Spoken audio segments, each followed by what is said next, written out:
Narraciones Inenarrables presenta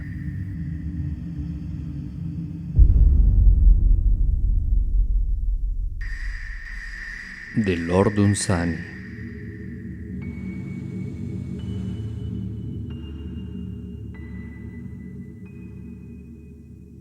Días de ocio en el país del Yan.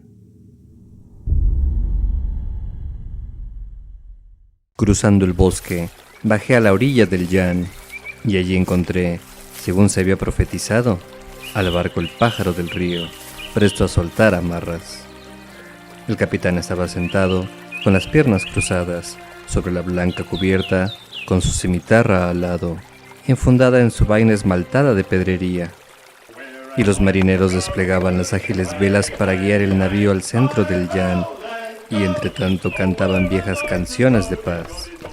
Y el viento de la tarde, que descendía helado de los campos de nieve de alguna montaña, residencia de lejanos dioses, llegó de súbito como una alegre noticia a una ciudad impaciente, e hinchó las velas que semejaban alas. Y así alcanzamos el centro del río, y los marineros arriaron las grandes velas. Pero yo había ido a saludar al capitán y a inquirir los milagros y las apariciones entre los hombres de los más santos dioses de cualquiera de las tierras en que él había estado. Y el capitán respondió que venía de la hermosa Belsond y que había adorado a los dioses menores y más humildes que rara vez enviaban el hambre o el trueno y que fácilmente se aplacaban con pequeñas batallas. Y le dije cómo llegaba de Irlanda, que está en Europa. Y el capitán y todos los marineros se rieron, pues decían: no hay tales lugares en todo el país de los sueños.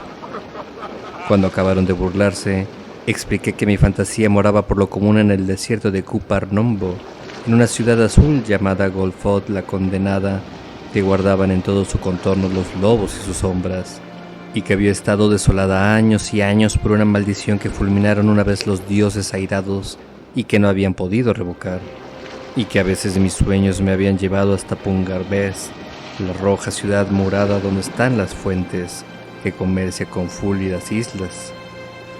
Cuando hablé así, me dieron albricias por la elección de mi fantasía, diciendo que, aunque ellos nunca habían visto esas ciudades, bien podían imaginarse lugares tales.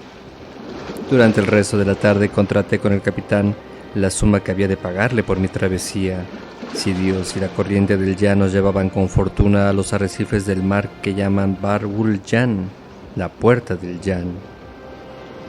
Ya había declinado el sol, y todos los colores de la tierra y el cielo habían celebrado un festival con él, y huido uno a uno al inminente arribo de la noche. Los loros habían volado a sus viviendas de las umbrías de una y otra orilla. Los monos, asidos en fila a las altas ramas de los árboles, estaban silenciosos y dormidos. Las luciérnagas subían y bajaban en las espesuras del bosque, y las grandes estrellas asomábanse resplandecientes a mirarse en la cara del Yan. Entonces los marineros encendieron las linternas, colgáronlas a la borda del navío, y la luz relampagueó súbitamente y deslumbró al Yan.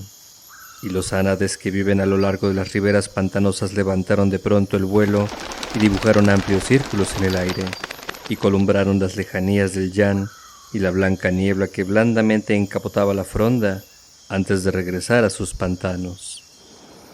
Entonces los marineros se arrodillaron sobre cubierta y oraron, no a la vez, sino en turnos de 5 o 6.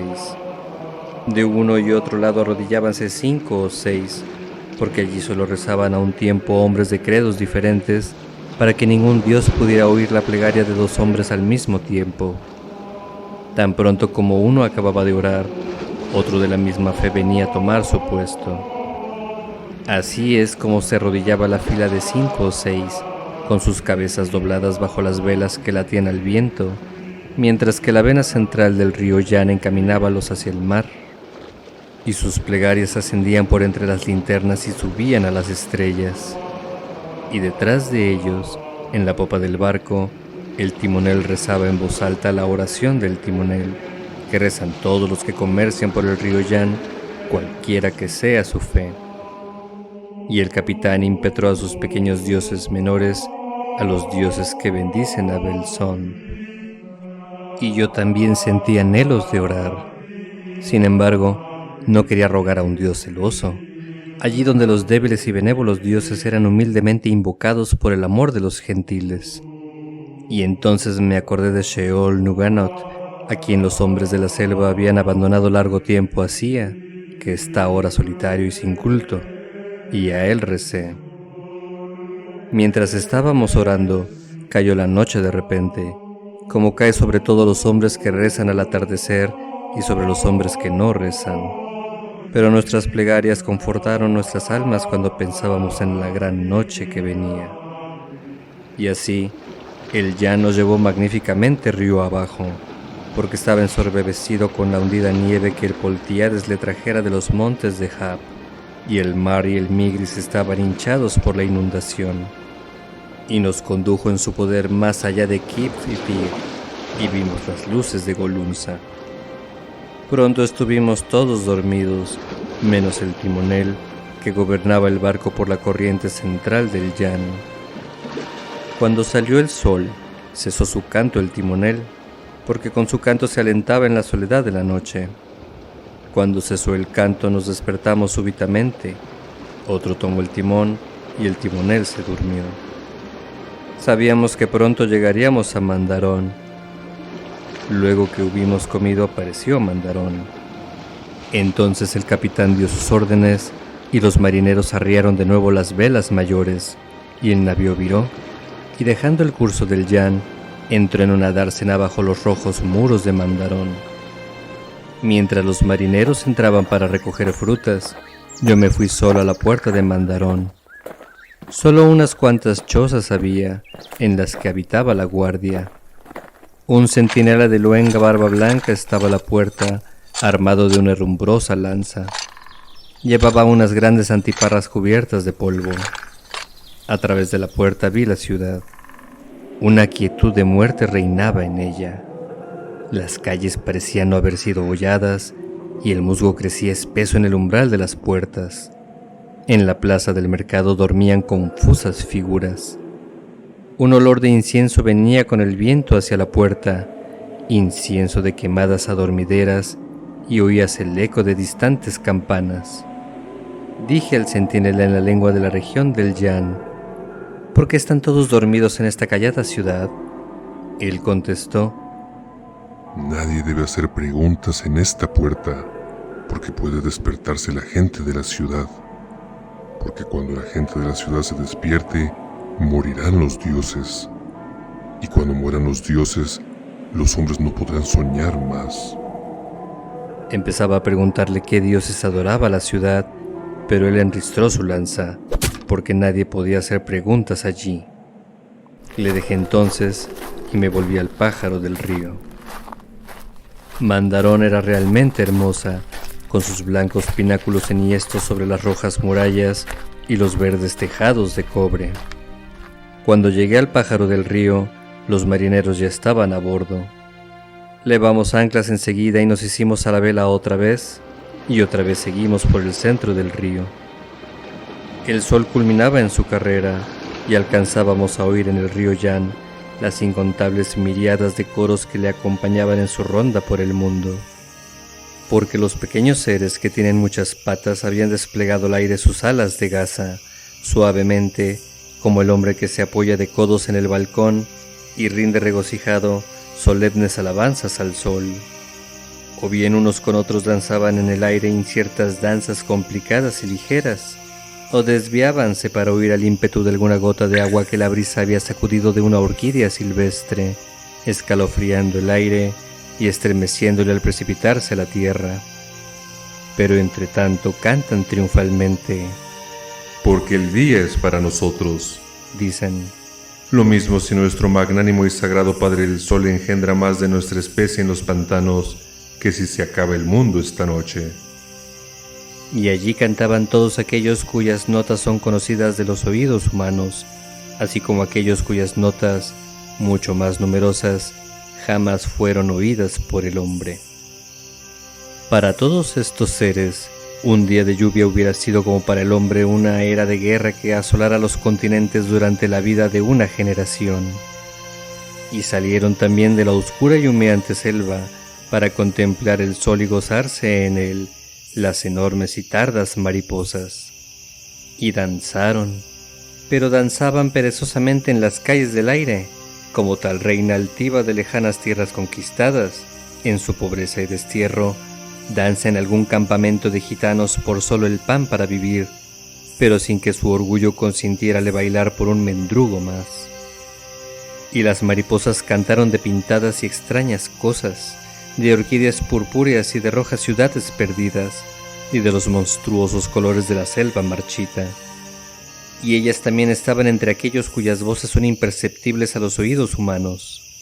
Y, cuando fluctuaban sobre el río, de bosque a bosque, fue disputado su esplendor por la enemiga belleza de las aves que salieron a perseguirlas.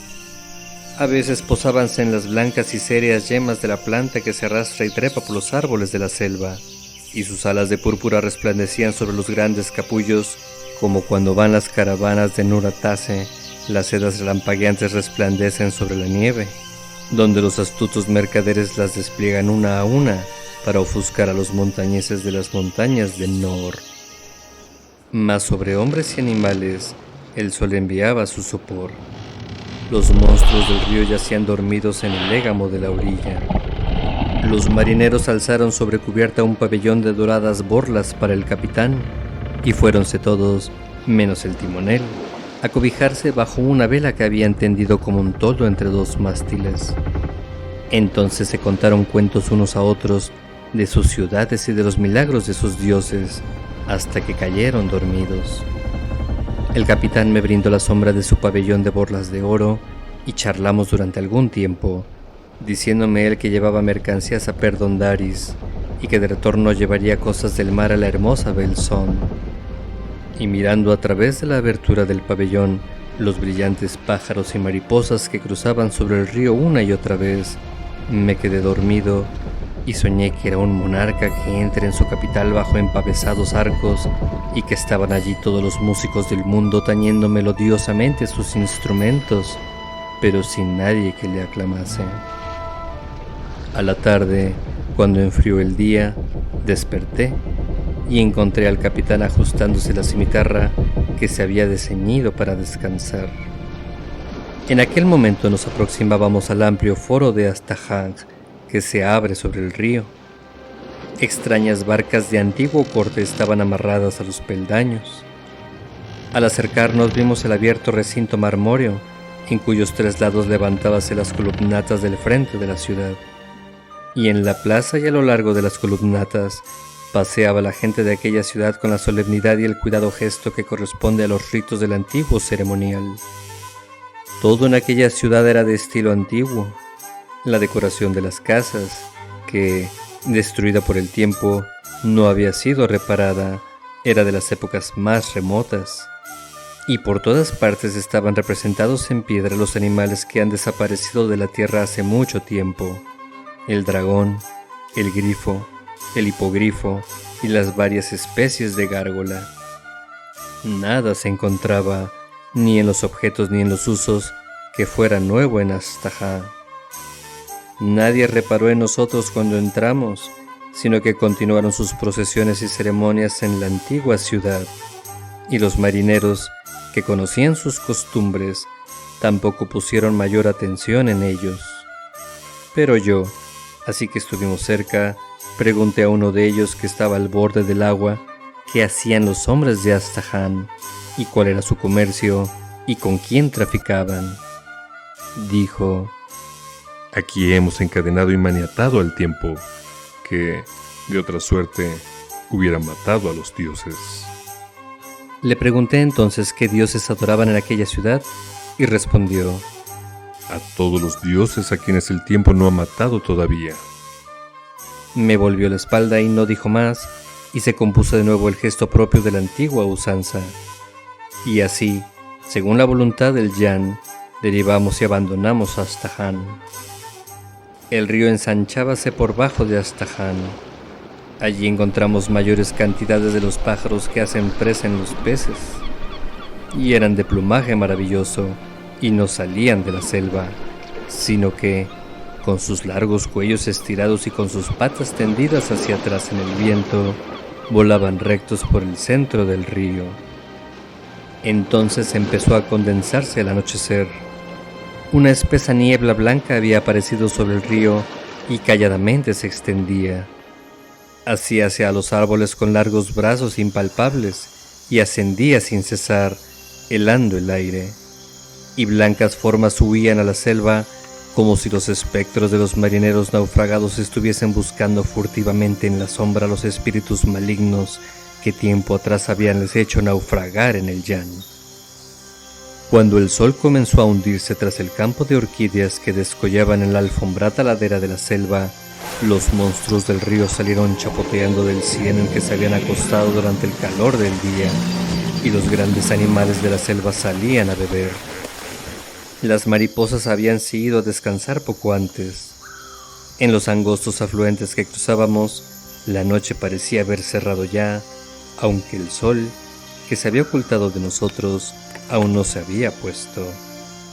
Entonces, las aves de la selva tornaron volando muy altas sobre nosotros, con el reflejo vermellón del sol en sus pechos, y arriaron sus piñones tan pronto como vieron el Yan, y abatiéronse entre los árboles. Las cercetas empezaron entonces a remontar el río en grandes bandadas, silbando. De súbito giraron y se perdieron volando río abajo. Y allí pasó como un proyectil, junto a nosotros, el trullo, de forma de flecha.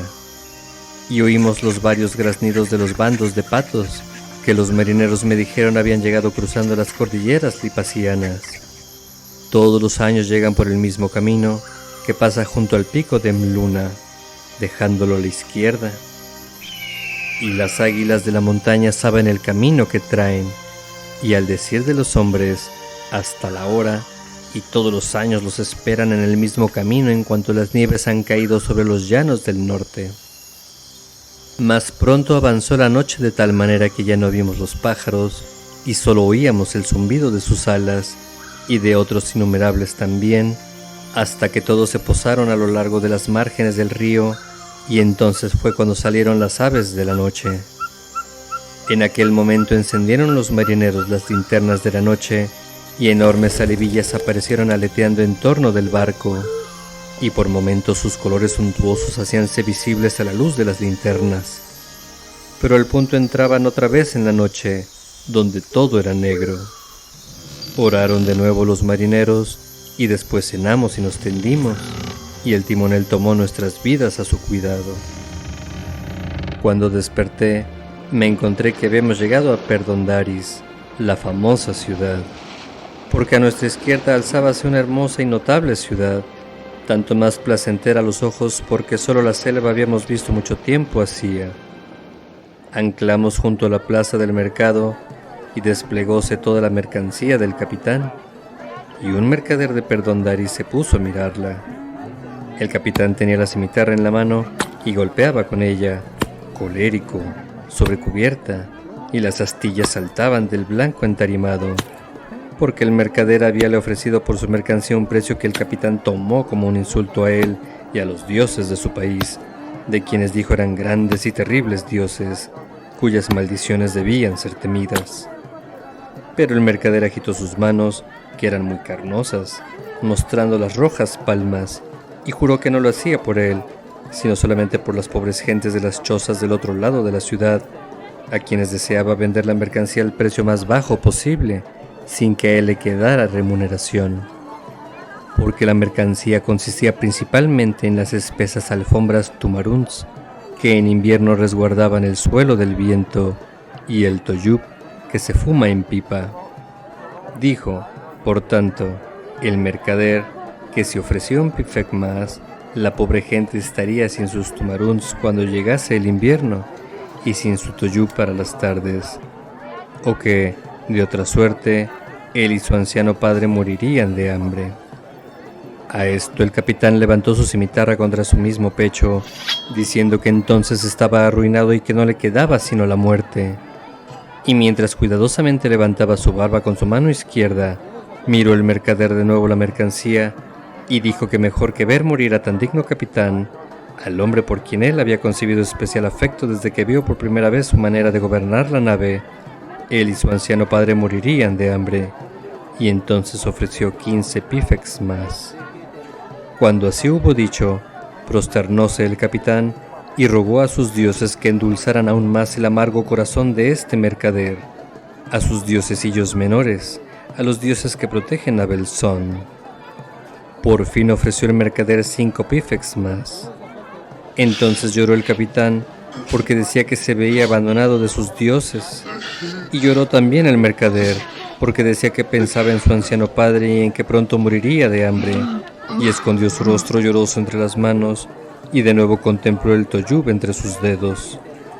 Y así concluyó el trato. Tomó el mercader el tumarún y el toyub, y los pagó de una gran bolsa tintineante. Y fueron de nuevo empaquetados en balas, y 3 esclavos del mercader lleváronlos sobre sus cabezas a la ciudad. Los marineros habían permanecido silenciosos, sentados con las piernas cruzadas en media luna sobre cubierta, contemplando ávidamente el trato, y al punto levantóse entre ellos un murmullo de satisfacción, y empezaron a compararle con otros tratos que habían conocido. Dijéronme que hay 7 mercaderes en Perdondaris, y que todos habían llegado junto al capitán, uno a uno, antes de que empezara el trato, y que cada uno le había prevenido secretamente en contra de los otros. Y a todos los mercaderes habíanles ofrecido el capitán el vino de su país, el que se hace en la hermosa Belzón, pero no pudo persuadirlos para que aceptaran. Mas ahora que el trato estaba cerrado, y cuando los marineros, sentados, hacían la primera comida del día, apareció entre ellos el capitán con una barrica del mismo vino, y lo espitamos con cuidado, y todos nos alegramos a la par. El capitán se llenó de contento, porque veía relucir en los ojos de sus hombres el prestigio que había ganado con el trato que acababa de cerrar. Así bebieron los marineros el vino de su tierra natal, y pronto sus pensamientos tornaron a la hermosa Belzón y a las pequeñas ciudades vecinas de Durs y Dus. Pero el capitán escanció para mí en un pequeño vaso de cierto vino dorado y denso de un jarrillo que guardaba aparte entre sus cosas sagradas. Era espeso y dulce, casi tanto como la miel, pero había en su corazón un poderoso y ardiente fuego que dominaba las almas de los hombres. Estaba hecho, díjome el capitán, con gran sutileza por el arte secreto de una familia compuesta de 6 que habitaba en una choza en las montañas de Jianmin. Hallándose una vez en aquellas montañas, dijo, siguió el rastro de un oso y topó de repente con uno de aquella familia que había cazado al mismo animal. Y estaba al final de una estrecha senda, rodeada de precipicios, y su lanza estaba hiriendo al oso, pero la herida no era fatal y él no tenía otra arma. El oso avanzaba hacia el hombre muy despacio, porque la herida le atormentaba. Sin embargo, estaba ya muy cerca de él. No quiso el capitán revelar lo que hizo, mas todos los años, tan pronto como se endurecen las nieves y se puede caminar por el Jianmin, aquel hombre baja al mercado de las llanuras y deja siempre para el capitán, en la puerta de la hermosa Belzón, una vasija del inapreciable vino secreto. Cuando paladeaba el vino y hablaba el capitán, recordé las grandes y nobles cosas que me había propuesto realizar tiempo hacía, y mi alma pareció recobrar más fuerza en mi interior y dominar toda la corriente del Yan. Puede que entonces me durmiera, o, si no me dormí, no recuerdo ahora detalladamente mis ocupaciones de aquella mañana. Al oscurecer me desperté, y como desease ver Perdondaris antes de partir a la mañana siguiente, y no pude despertar al capitán, desembarqué solo. Perdondaris era, ciertamente, una poderosa ciudad. Una muralla muy elevada y fuerte le circundaba con galerías para las tropas y aspilleras a todo lo largo de ella, y 15 fuertes torres de milla en milla, y placas de cobre puestas a altura que los hombres pudieran leerlas, contando en todas las lenguas de aquellas partes de la tierra, un idioma en cada placa, la historia de cómo una vez atacó un ejército a Perdondaris y de lo que le aconteció al ejército. Entré luego en Perdondaris y encontré a toda la gente de baile, todos cubiertos con brillantes sedas, y tocaban el tambán a la vez que bailaban, porque mientras yo durmiera habíales aterrorizado una espantosa tormenta, y los fuegos de la muerte, decían, habían danzado sobre Perdondaris. Pero ya el trueno había huido saltando, grande, negro y horrible, decían, sobre los montes lejanos, y se había vuelto a gruñirles de lejos, mostrando sus dientes lampagueantes, y al huir había estallado sobre las cimas, que resonaron como si hubiera sido de bronce. Con frecuencia hacían pausa en sus danzas alegres e imploraban al Dios que no conocían, diciendo: Oh, Dios misericordioso, te damos gracias porque has ordenado al trueno volverse a sus montañas. Seguí andando y llegué al mercado, y allí vi, sobre el suelo de mármol, al mercader, profundamente dormido, que respiraba difícilmente, el rostro y las palmas de las manos vueltos al cielo, mientras los esclavos le abanicaban para guardarle de las moscas. Del mercado me encaminé a un templo de plata y luego a un palacio de ónice, y había muchas maravillas en Perdondaris, y allí me hubiera quedado para verlas. Mas al llegar a la otra muralla de la ciudad, vi de repente una inmensa puerta de marfil. Me detuve un momento a admirarla, y acercándome, percibí la espantosa verdad. La puerta estaba tallada de una sola pieza. Huí precipitadamente y bajé al barco, y en tanto que corría creía oír a lo lejos, en los montes que dejaba a mi espalda, el pisar del espantoso animal que había segregado aquella masa de marfil, el cual, tal vez entonces, buscaba su otro colmillo. Cuando me vi en el barco me consideré salvo, pero oculté a los marineros cuanto había visto. El capitán salía entonces poco a poco de su sueño. Ya la noche venía rondando del este y del norte, y solo los pináculos de las torres de Perdondaris se encendían al sol poniente. Me acerqué al capitán y le conté tranquilamente las cosas que había visto. Él me preguntó al punto sobre la puerta, en voz baja, para que los marineros no pudieran saberlo, y yo le dije que su peso era tan enorme que no podía haber sido acarreada de lejos, y el capitán sabía que hacía un año no estaba allí. Estuvimos de acuerdo en que aquel animal no podía haber sido muerto por asalto de ningún hombre, y que la puerta tenía que ser de un colmillo caído, y caído allí cerca y recientemente. Entonces resolvió que mejor era huir al instante. Mandó zarpar, y los marineros se fueron a las velas. Otros levaron el ancla, y justo en el instante en que el más alto pináculo de mármol perdía el último rayo de sol, dejamos Perdondaris, la famosa ciudad. Cayó la noche y envolvió a Perdondaris y la ocultó a nuestros ojos, los cuales no habrán de verla nunca más. Porque yo he oído después que algo maravilloso y repentino había hecho naufragar a Perdondaris en un solo día, con sus torres y sus murallas y su gente. La noche hízose más profunda sobre el río Yan, una noche blanca con estrellas, y con la noche se alzó la canción del timonel. Luego de orar comenzó su cántico para alentarse a sí mismo en la noche solitaria, pero primero oró rezando la plegaria del timonel, y esto es lo que recuerdo de ella, traducido con un ritmo muy poco semejante al que parecía tan sonoro en aquellas noches del trópico. A cualquier Dios que pueda oír.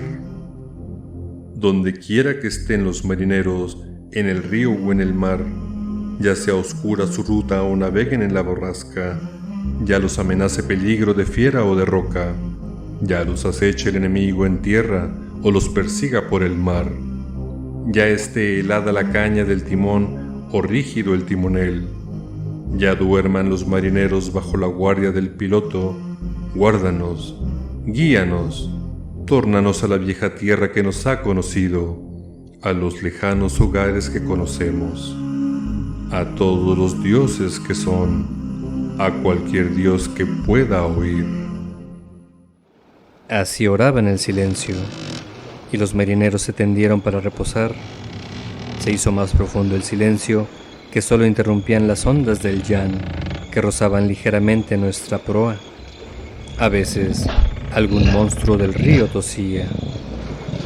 silencio y ondas, ondas y silencio otra vez.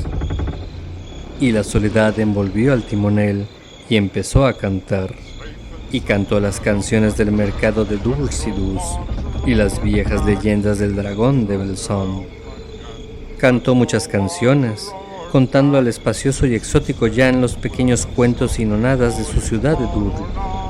Las canciones fluían sobre la oscura selva y ascendían por el claro aire frío, y los grandes bandos de estrellas que miraban sobre el Jan empezaron a saber de las cosas de Dur y de Dus, y de los pastores que vivían en aquellos campos, y de los rebaños que guardaban, y de los amores que habían amado, y de todas las pequeñas cosas que esperaban hacer. Yo, acostado, envuelto en pieles y mantas, escuchaba aquellas canciones y contemplando las formas fantásticas de los grandes árboles que parecían negros gigantes que acechaban en la noche, me quedé dormido. Cuando desperté, grandes nieblas salían arrastrándose del Jan. El caudal del río fluía ahora tumultuoso y aparecieron pequeñas olas, porque el Jan había husmeado a lo lejos las antiguas crestas de Glorm y sabía que sus torrentes estaban frescos delante de él, allí donde había de encontrar el alegre Irilión gozándose en los campos de nieve.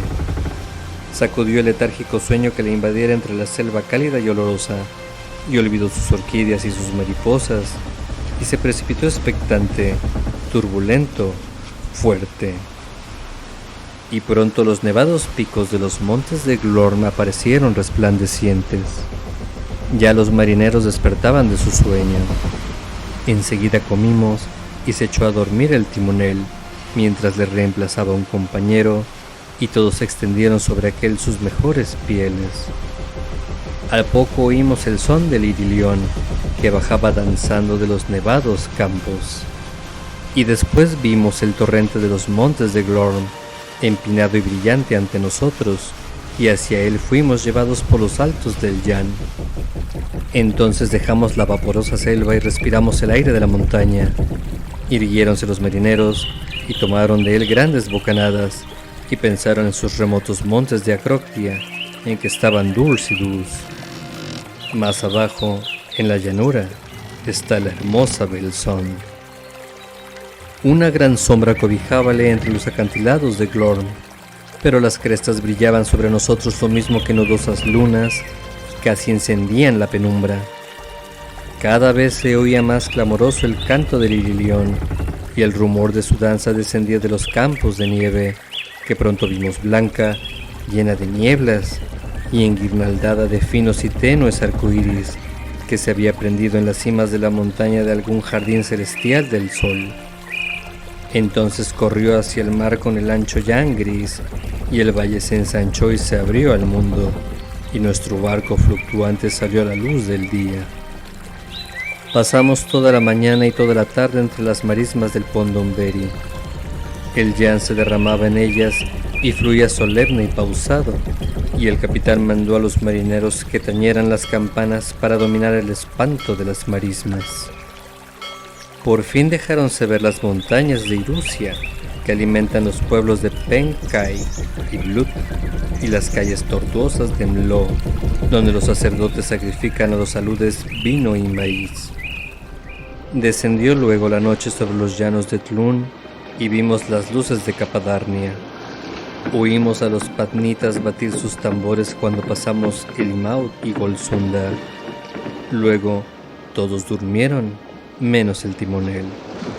Y los pueblos esparcidos por las riberas del Jan oyeron toda aquella noche en la lengua desconocida del timonel cancioncillas de ciudades que ignoraban.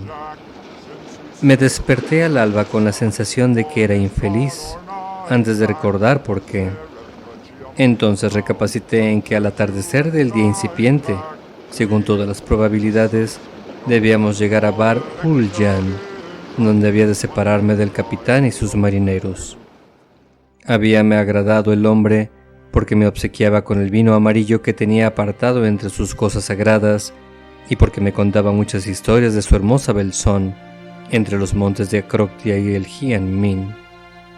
Y habíame gustado las costumbres de los marineros y las plegarias que rezaban el uno al lado del otro al caer la tarde, sin tratar de arrebatarse los dioses ajenos.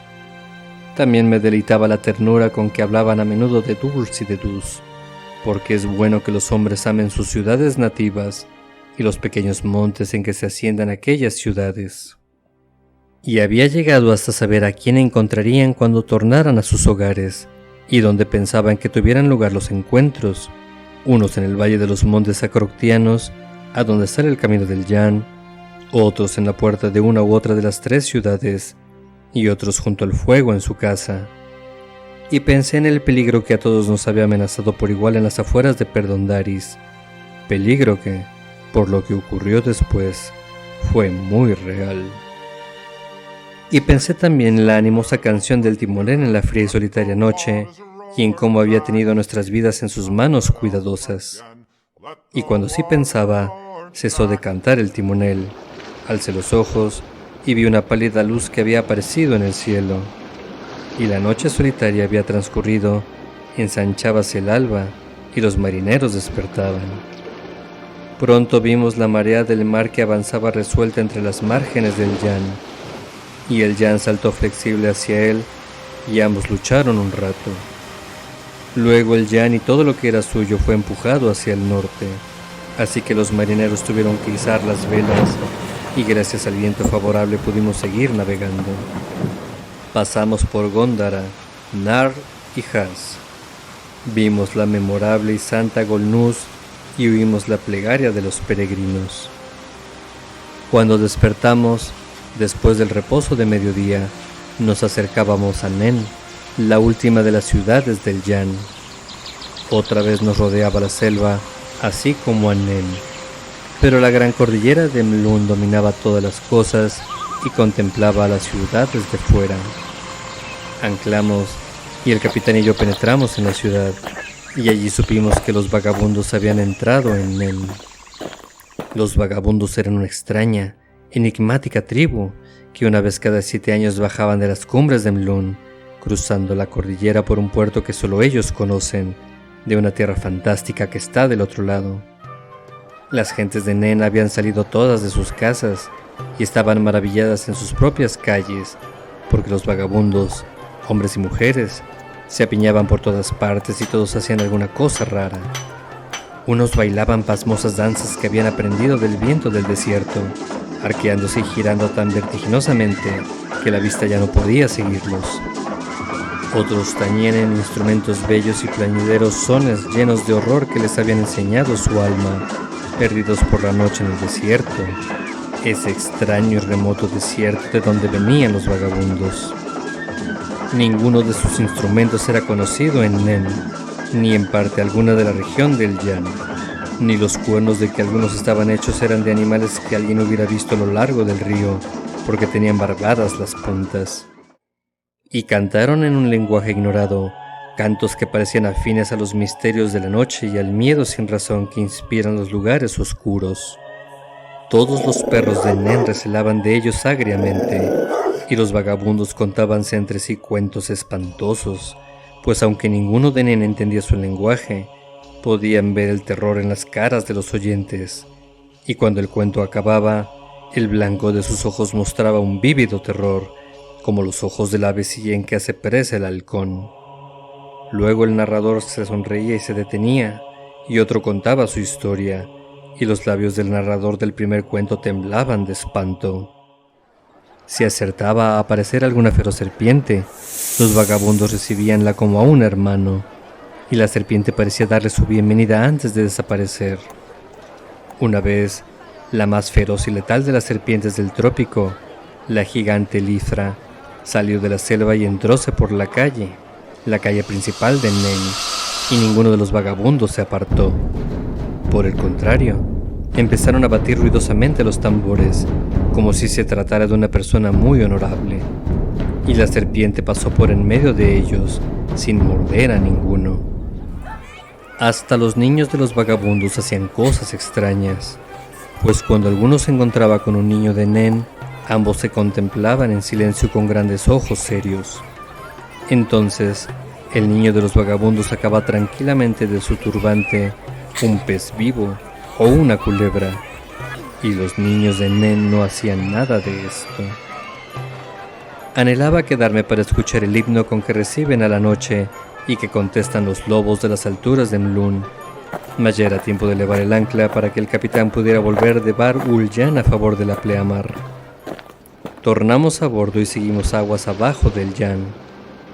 El capitán y yo hablábamos muy poco, porque ambos pensábamos en nuestra separación, que habría de ser para largo tiempo, y nos pusimos a contemplar el esplendor del sol oxiduo, porque el sol era un oro rojizo, mas una tenue y baja bruma envolvía la selva, y en ella vertían su humo las pequeñas ciudades de la selva, y el humo se fundía en la bruma, y todo se juntaba en una niebla de color púrpura que encendía el sol, como son santificados los pensamientos de los hombres por alguna cosa grande y sagrada. A veces, la columna de humo de algún hogar aislado levantábase más alta que los humos de la ciudad y fulguraba señera al sol. Y ya los últimos rayos del sol llegaban casi horizontalmente cuando apareció el paraje que yo había venido a ver, porque de dos montañas que alzábanse en una y otra ribera, avanzaban sobre el río dos riscos de rojo mármol que flameaban a la luz del sol raso. Eran bruñidos y altos como una montaña. Casi se juntaban, y el Yan pasaba entre ellos estrechándose y encontraba el mar. Era Bar Ulyan, la puerta del Yan, y a distancia, por la brecha de esta barrera, divisé el azul indescriptible del mar, donde relampagueaban pequeñas barcas de pesca. Y el sol se puso, y vino el breve crepúsculo, y la apoteosis gloriosa de Bar Ulyan se desvaneció. Pero aún llameaban las rojas moles, el más bello mármol que han visto los ojos, y esto en un país de maravillas. Pronto el crepúsculo dio campo a las estrellas, y los colores de Bar Ulyan fueron desvaneciéndose. La vista de aquellos riscos fue para mí como la cuerda musical que, desprendida del violín por la mano del genio, lleva al cielo o a las hadas los espíritus trémulos de los hombres. Entonces anclaron a la orilla y no siguieron adelante, porque eran marineros del río, no del mar, y conocían el Yan, pero no el oleaje de fuera. Y el momento llegó en que debíamos separarnos el capitán y yo, él para volver a su hermosa Belzón frente a los picos distantes de Jianmin, yo a buscar por extraños medios mi camino de retorno a los campos brumosos que conocen todos los poetas, donde se alzan las casitas misteriosas por cuyas ventanas, mirando a occidente, podéis ver los campos de los hombres, y mirando hacia oriente, fulgurantes montañas de fantasmas, encapotadas de nieve, que marchan de cadena en cadena a internarse en la región del mito, y más allá, el reino de la fantasía, que pertenece a las tierras del ensueño. Nos miramos largamente uno a otro, sabiendo que no habíamos de encontrarnos jamás, porque mi fantasía va decayendo al paso de los años y entro cada vez más raramente en las tierras del ensueño. Nos estrechamos las manos, muy poco ceremoniosamente de su parte, porque tal no es el modo de saludarse en su país, y encomendó mi alma a sus dioses, a sus pequeños dioses menores, a los humildes dioses que protegen a Belzón.